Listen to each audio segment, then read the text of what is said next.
আমার জন্য এ যেন এক কিয়ামত। আমার খুব কষ্ট হচ্ছে। আমার শিশু সন্তানদের চোখের সামনে মারা যেতে দেখেছি।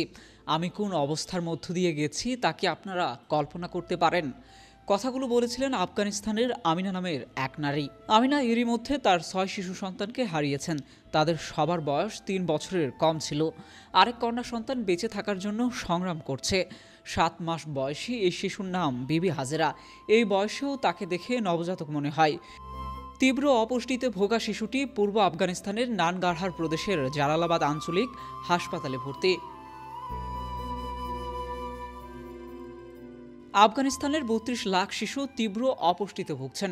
দেশটিতে ৪০ বছর ধরে চলা যুদ্ধ ও দারিদ্রতার কারণেই দেখা দিয়েছে অপুষ্টির এই সমস্যা। বর্তমানে সমস্যাটি নজিরবিহীন অবস্থায় পৌঁছেছে। জালালাবাদ আঞ্চলিক হাসপাতালের একটি কক্ষ থেকে এই বিপর্যয় সম্পর্কে একটি ধারণা পাওয়া গেছে। হাসপাতালের কক্ষে ৬০টি শয্যায় ১৮টি শিশু রয়েছে। এমন নয় যে বিশেষ কোনো সময়ে সেখানে রোগীর সংখ্যা বাড়ে, বরং হাসপাতালটিতে দিনের পর দিন এই অবস্থায় চলছে। কক্ষটিতে কোনো কান্নাকাটি বা কোলাহল নেই। শোনা যায় কেবল শিশুদের হৃদস্পন্দন মাপার যন্ত্রের টিকটিক শব্দ। নীরবতার কারণ এই নয় যে শিশুরা ঘুমাচ্ছে বা অক্সিজেন মাস্ক পরে আছে।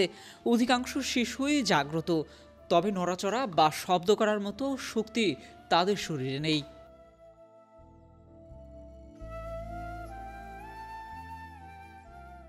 নানগারহার প্রদেশের তালেবানের স্বাস্থ্য বিভাগের তথ্য মতে আফগানিস্তানের হাসপাতালটিতে গত ৬ মাসে ৭০০ শিশু মারা গেছে, অর্থাৎ দিনে ৩টিরও বেশি শিশুর মৃত্যু হয়েছে। তবে বিশ্ব ব্যাংক ও জাতিসংঘের শিশু বিষয়ক সংস্থা ইউনিসেফের তহবিল না পেলে দেশটিতে শিশু মৃত্যু আরও বাড়ত।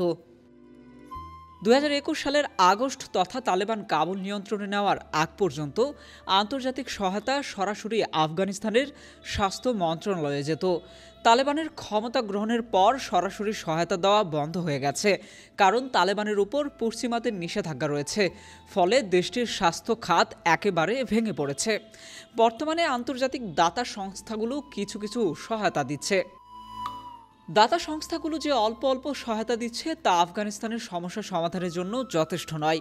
একদিকে বিশ্বের মনোযোগ অন্যদিকে সরে যাওয়ায় আফগানিস্তানের জন্য আন্তর্জাতিক সহায়তা আরও কমে এসেছে। অন্যদিকে নারীদের বিষয়ে নানা কড়াকড়ি সহ তালেবান সরকারের বিভিন্ন নীতির কারণে দাতারা তহবিল দিতে দ্বিধা করেছে। তালেবান সরকারের মুখপাত্র হামদুল্লাহ ফিতরাত বলেন, দারিদ্র্য ও অপুষ্টির সমস্যা আমরা উত্তরাধিকার সূত্রে পেয়েছি। বন্যা ও জলবায়ু পরিবর্তনের মতো প্রাকৃতিক দুর্যোগের কারণে এই সমস্যা আরও বেড়েছে। তাই আফগানিস্তানে আন্তর্জাতিক মহলের মানবিক সহায়তা বাড়ানো উচিত। তাদের এটাকে রাজনৈতিক ও অভ্যন্তরীণ বিষয়ের সঙ্গে যুক্ত করা ঠিক হবে না।